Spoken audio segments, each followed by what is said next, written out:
Name is Matt Paul. That's right. Hi, everybody. Hi, Matt. Thanks You for can, having me.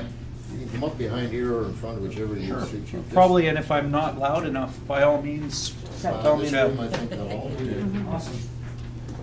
Definitely want to thank Kim and Beth for having me in tonight.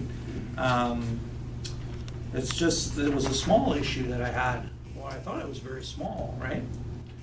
It was in the court in Warrenyow in Eastern Ontario. It's in the Prescott-Russell area. And, you know, it's traditional Eastern Ontario flag-waving Eastern Ontario Francophone area. I unfortunately had an issue. It's kind of relevant to us all here tonight, I think, and elsewhere in the country. I'm an English-speaking person, and this whole situation to French-English and the language, because I think you guys are going to be flabbergasted by what happened, but I want to put things into context here. So according to a biblical account found in the book of Genesis, people once all spoke the same language. Then, because people banded together to build this great Tower of Babylon that glorified our achievements, we didn't pay the respect that we needed to pay to God. So he punished us. And how did he punish us? Well, he gave us a lot of languages. And it seems some diversity and inclusion, and these are all wonderful, cultures are wonderful, these are all great things, but the confusion of having to communicate in all these different languages, wars, a lot of things have happened over French, English, all these different languages has created maybe difficulties in conversing the natives, different people in our country's history and in the globe as well. So I think so that's kind of indicated back in Genesis how this world has evolved and how we've had different ways to rule and different ways to live and different interpretations of how to legal ourselves and all this kind of stuff. So this struggle to communicate, I've had no problems. I used to live in Gatineau when I first moved to Ottawa in 2011. I lived in Gatineau Hall. I saved a lot of money in rent living over there. I had broken French. I tried my best, and whenever you get into a position where there's trouble, most people will switch to English and they'll try and we'll figure everything out. And I love living over there. But when I had an opportunity to buy a small starter home in Prescott, Russell, and Bourget, I bought it from the bank. It was very reasonable. I bought this house to work, and it's in a French community, so I'm working on it, I'm fixing it up, the neighbors are loving it. They saw the way it used to look, all the dog crap around, all the garbage everywhere. They see it's getting nice, everything's looking good. They're happy about this. They're speaking to me in English, they're speaking to me in French.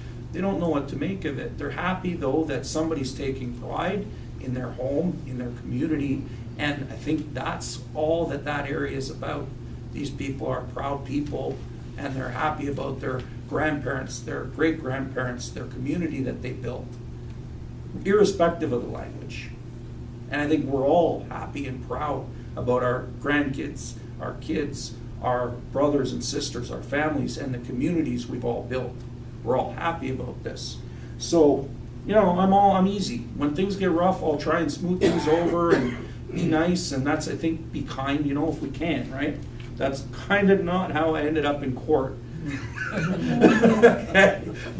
But this language thing had nothing to do with my trial. It literally was all about me wanting to find out what the French people were going to say in court, so when they get up on that stand, I can make sure they're telling the truth. And that their memory's not maybe foggy. Or maybe they didn't see this, maybe they didn't see that. But how could I know if I didn't know beforehand from the disclosure, from the Crown, what they will say? I was fundamentally, this is what I need. So after going to the administrative date, I'm like, okay, I got to get on this. I have to get the information in English. I need this done. I can't really proceed without knowing what to do.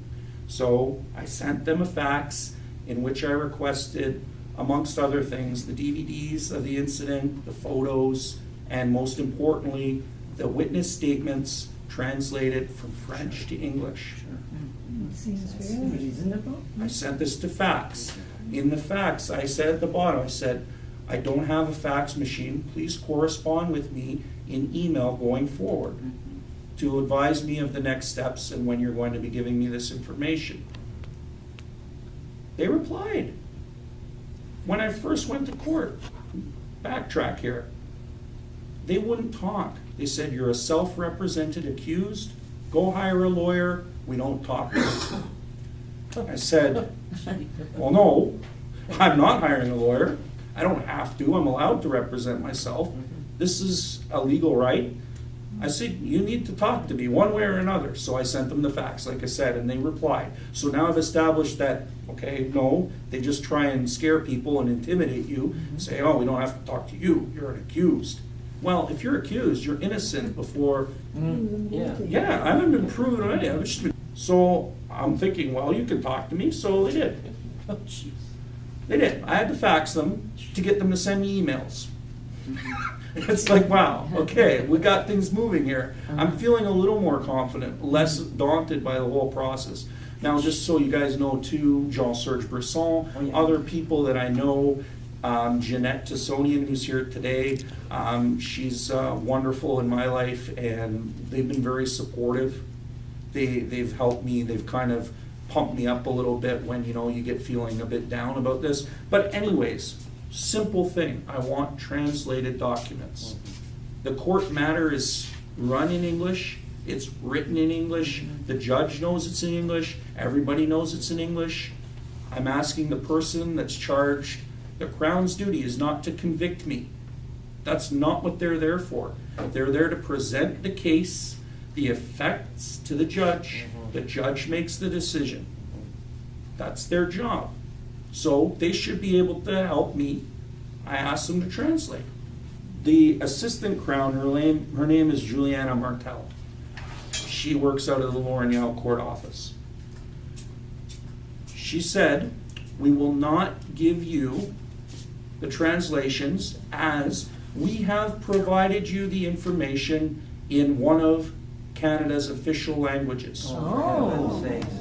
This is Ontario. In Ontario, irrespective of the fact that it's an English matter, and I've said I'm English and I can't understand well enough other than Google Translator to know French. Yeah. She said, that was her reply, a government of Ontario employee that we pay for, the taxpayers of Ontario, said that to me. And she's treating me with a level of disrespect. Okay? Now I'm ticked. I'm ticked. I'm going into court. I don't have English. I have French handwriting. I'm like, okay, well, I think this guy needs this, but I don't know. So I said, well, let's be clear though. I just want to let you know it was 250 French words. It's not a whole plethora of documents. This is 250 written, handwritten, scrawled out words from 3 or 4 different people. Total 250 words we're talking about. I replied to the Crown. I said to her in an email after she sent me that official response, I said, I have the legal right to this. I don't know it yet. I haven't researched it yet, but I know I have the right. I know what you're doing is wrong. Unfairly? Without me knowing anything? Now, so? And so I show up. Now, do you think Juliana Martel would be the Crown? Do you think she would actually show her face after writing me that email? She was sick. Okay. Now we have a new Crown today. Monsieur Raphael Feldstein. Doesn't sound French to me. I don't know, Seinfeld, Feldstein, I don't know. It sounded pretty funny. He was a little fellow. He kind of looked like George Costanza, but, you know, he was quite the character anyways. He gets up there and he goes to the judge, Justice Damours. He goes to the judge. He says, oh, I need a few moments with this file. I haven't really looked at it. Can we recess, Your Honor?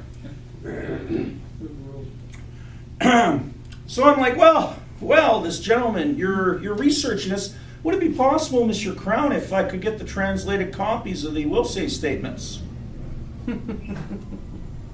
I interrupted the judge at that point to say that to the Crown. Now, Mr. Feldstein, he props up. You don't interrupt the judge! He yells at me. He yells at me. I'm like, I apologize to the honor. I said, sir, I'm not in court. I don't know what to do. I guess I have to rise and fall and do all this different. I told him that. And he was kind of laughing. He's like, it's okay. But I'm like, wow, okay. So I asked for the translations in the meantime to look at them. He says, I'm now hearing about your prejudice.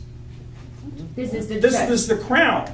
Oh, the Crown. The Crown is now objecting to me getting the English words in front of my face. Huh. He's calling me prejudice. He's saying I'm now just hearing of this prejudice. Oh, my. So now he's trying to paint me in the eyes of this judge as being some unorganized, discombobulated, accused person. I'm like, no. I explained to the judge, I go, this isn't prejudice, Your Honor. I've asked them for it. They've told me no. There's the email. I printed 5 copies before I got in there. I printed 5 copies of those emails that she sent me. I gave one to the Crown, I gave one to the judge, the clerk, and I kept one. I said, here you go. Now, what are you going to do? So the Crown, long-winded reply, all this, we don't do this, he's not a burster, blah, blah, blah. If he was a lawyer, they would translate it themselves and this and that. A lot of stuff, not directly addressing. So I go to the Your Honor, I go, well, it sounds like he's not going to give me the translations. Now, so I gave him the emails. The judge is aware of what went on, okay? I wanted an order at this point. I'm like, what's going on here? This isn't working for me. It still seems a little iffy. So not only did I have an email, but I actually Googled language law and case law to support what I was going to do. I like I said, I was pissed. I'm not going to have a trial. You're not going to play this game with me and win it.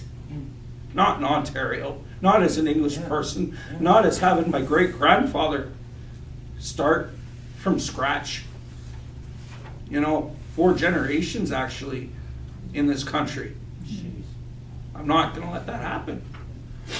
So I said, I just read from the case law. I said this, I actually read this verbatim. I said, while the Crown is not obligated to provide a translated version of every document in the disclosure, it may be that the court has discretion to order that certain documents be translated in order to allow the accused to make full answer in defense. Of course.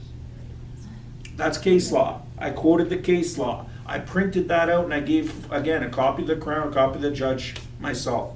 So that's it. I had their attention then because I spoke lawyerly. I played the game a little bit.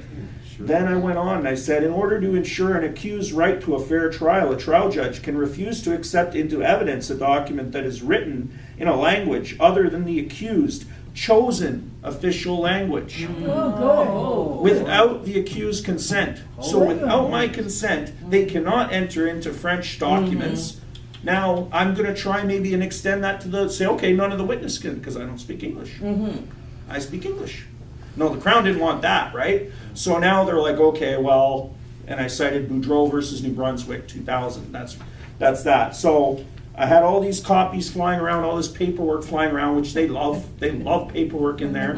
And the judge was like, so I go again. I said, so it sounds like the Crown will not give me the English. The judge said, yeah, you're reading it right.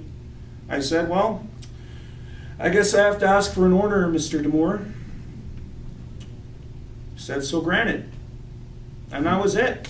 They had to do it. He said, okay, Crown, make arrangements to give all the paperwork to the court. The court will have a translator translate it, and they will email Mr. Ball the translations. So at this point, we're not having a trial, because I know this takes all this kind of time. Right? So instead of having a trial that day, my rights were on trial. our language was on trial, and I won. Really, these 250 words, I had to go to court the next week. That was the trial date that they had set. They now, after trying to deny me all these rights, they made sure on the 4th, they made sure they had an interpreter there. So a trial that was supposed to take 1 day, the interpreter had to repeat everything I said, even though the French person that I was questioning and cross-examining knew fully how to respond in English. Yes. They chose to have the interpreter because I feel nicer about this. Yeah. And that's fine. I don't have an issue with that, okay? If it's going to take more time, everybody feels fair, that's fine. It's not the same as imposing language on someone. And in a jurisdiction like Ontario, where it's percentage ways, it doesn't make sense. And it's costly. Very. And we're all being taxed more and more and more. Yes. We're all finding more and more things more expensive. And yet, you're taxing us indirectly through all these additional policies. And I don't like that.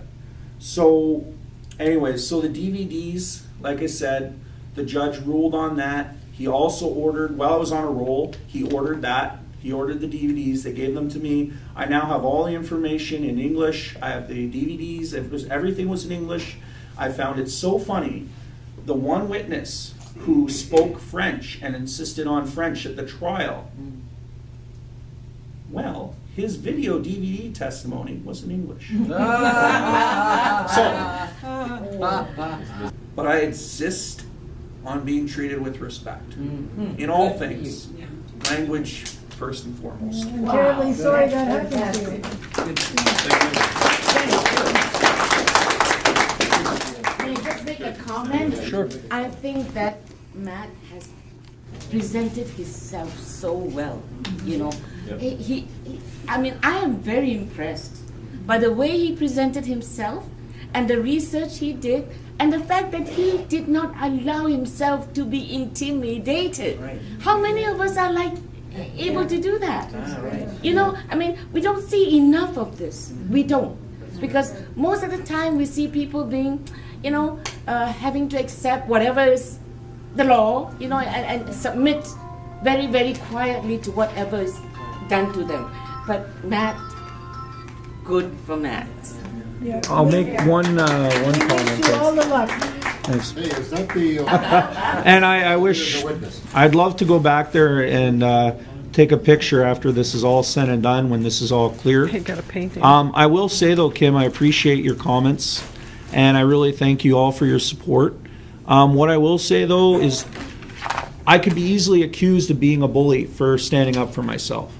It's a fine line in this world to be a bully and to stand up for yourself. It all matters in the tact, diplomacy, and the kindness that you behave with. If you don't, then you're a bully. But if you listen and you try and speak things out and have people understood, well, je ne sais quoi, mais I could have done the trial in French, but it wasn't right and it wasn't respective of where I come Shouldn't have from. to. Yes. Yeah, No. please come back and let us Please